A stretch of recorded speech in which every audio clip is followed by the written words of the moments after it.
მოდი გავაკეთოთ კიდევ ერთი მეორე რიგის დიფერენციალური წრფივი, მაგრამ არაერთგვაროვანი განტოლება. ესე იგი, წინა განტოლება ავიღოთ, ოღონდ ოდნავ შევცვალოთ.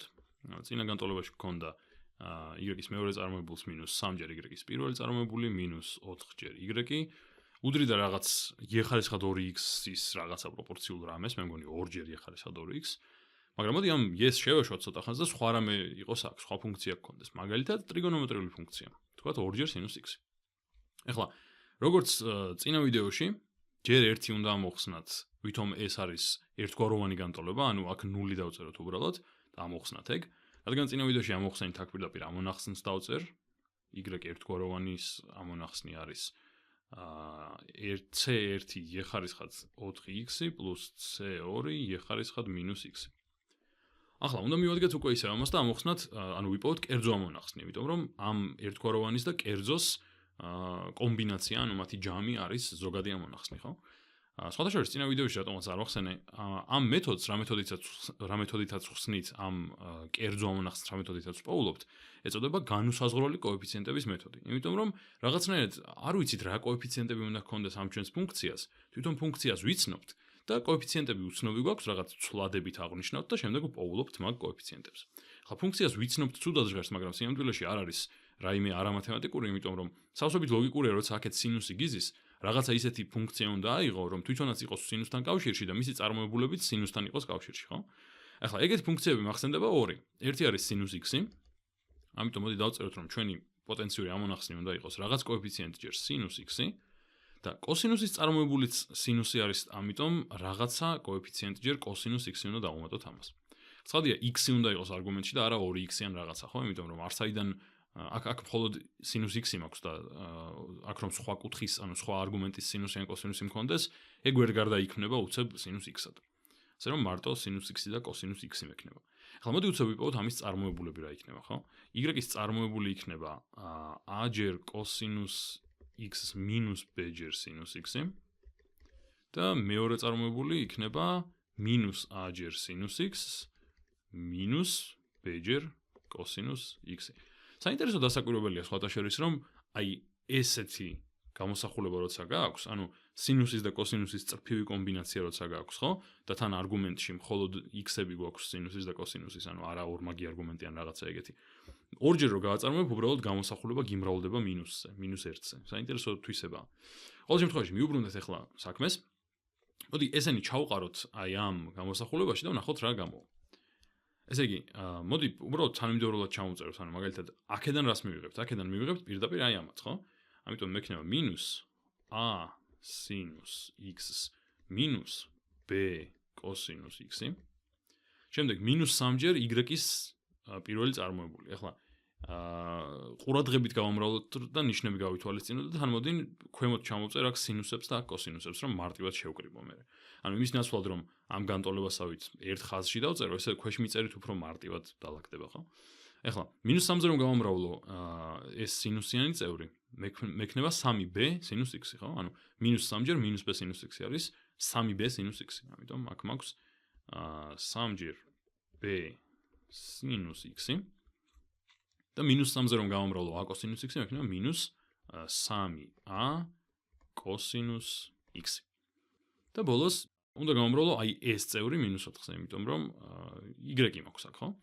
პირიქით ორივე უარყოფითი იქნება, ეს იქნება -4a sinus x და ეს იქნება -4b cosinus x. კაი ბატონო. ეხლა ამათი ჯამი რა იქნება? აქ მაქვს -a და -4-ია, ესე იგი -5-ია და 3b. ანუ -5a plus 3b გამრავლებული sinus x-ზე. და აქეთ რა მექნება? აქ მაქვს -b და -4b, ესე იგი -5b მაქვს, ანუ ამას დამატებული, -5b და -3a.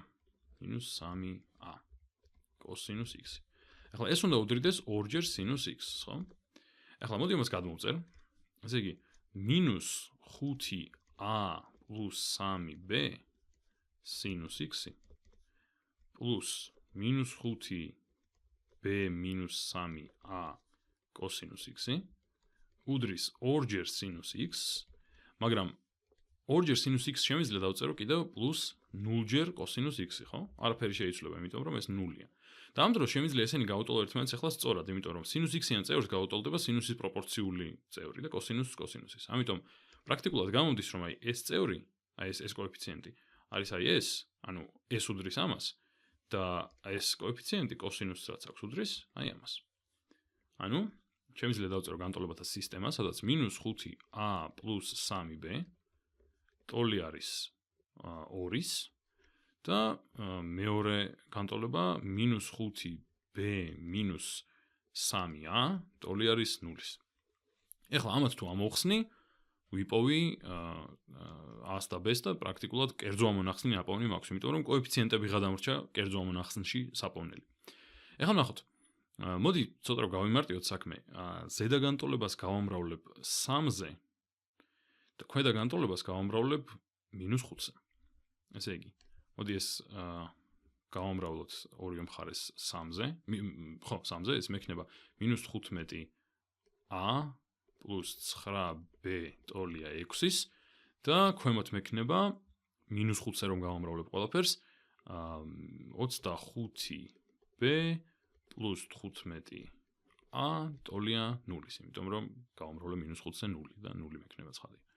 ეხლა შემიძლია ეს ორი განტოლება შევკრიბოთ და 15-ა და -15-ა ერთმანეთს შეჭამს და დაგვრჩება. დაგვრჩება 34b უდრის 6-ს. ანუ b გამოდის 6 34-დი, ანუ გამოდის რამდენი? 2-ზე რომ გავყო 3/17. 3/17. b თუ გამოვიდა 3/17, მოდი ჩავსვათ ერთ-ერთ გამოსახულებაში. მაგალითად აი ამ გამოსახულებაში ჩავსვამ -5a + 3-ჯერ 3/17. აქეთ ჩამესვავ 0 მაქვს აქ, კაი, არა უშავს. უდრის 2-ს, არა უშავს, გავიწაფები წილადებში, რა ვიცი რა მინდა, მაგრამ -5a ტოლი არის 2-ს გამოკლებული, ნუ ეს 9/17-დია, ხო? 9/17, ან უდრის რას?